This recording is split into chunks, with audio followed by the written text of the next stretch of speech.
Testing out the Ryobi 600 PSI cordless pressure washer on my trash bin cleaning business. 3 spray modes, turbulence 15 degree. The bin for the day. Using rinse setting to get the bin wet.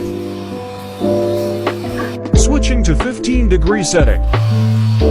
Has great pressure for a cordless unit. Switch to turbo.